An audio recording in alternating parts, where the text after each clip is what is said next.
Halo, habari za leo. Karibuni tena Pedo and Rose Stories. Namshukuru Mwenyezi Mungu niko salama. Leo nataka nizungumzie lengo la kimataifa la 95-95-95.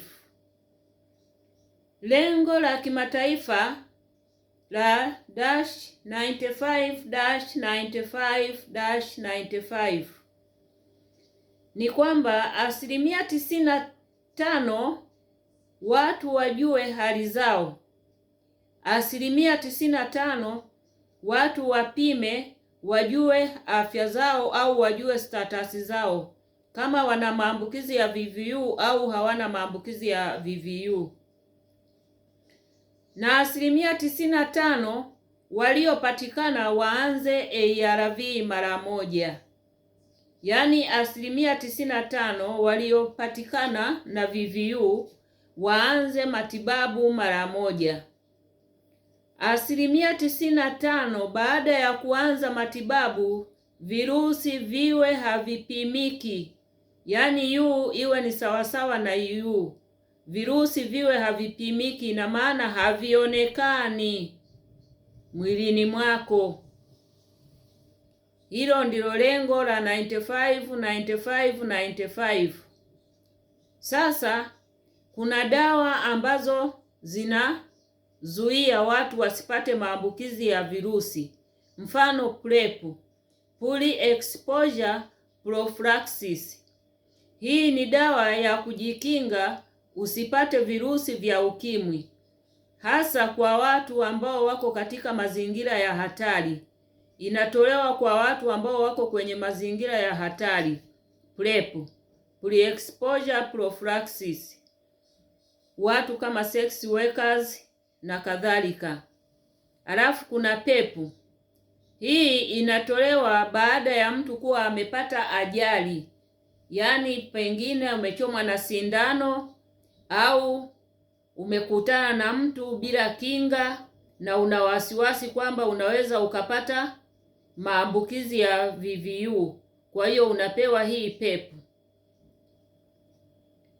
Post Exposure Prophylaxis, na unatakiwa uitumie ndani ya masaa 72 baada ya ile ajali iliyokupata. Ndani ya masaa 72 unatakiwa uwe umepata hii PEP. Alafu kutumia ARV. Ukitumia ARV vizuri na kwa usahihi, ndani ya hizo siku 95 na 95% U equals U, virusi vitakuwa havionekani. Pia matibabu yamepungua kuwa rahisi. Gharama za matibabu zimepungua, sio ghali sana, kwa sababu dawa zinapatikana mpaka vijijini, na dawa anatakiwa apewe mtu yeyote yule, na ni bure.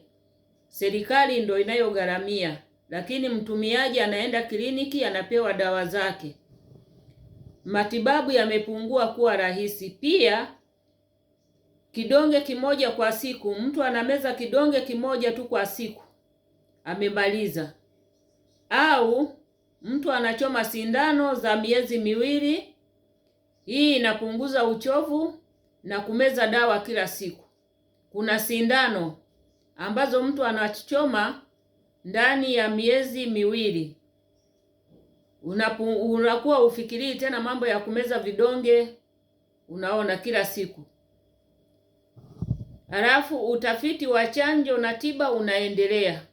Kwa hiyo watafiti bado wanafanya kazi usiku na mchana, sio kwamba wamechoka au wameacha.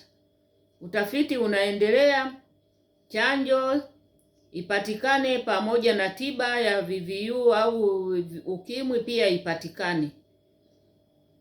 Kwa hiyo hiyo ndo lengo la kimataifa la 95-95-95. Asanteni sana kwa kunisikiliza. Msisahau kulike, kusubscribe, kucomment na kushare video hii. Asanteni sana.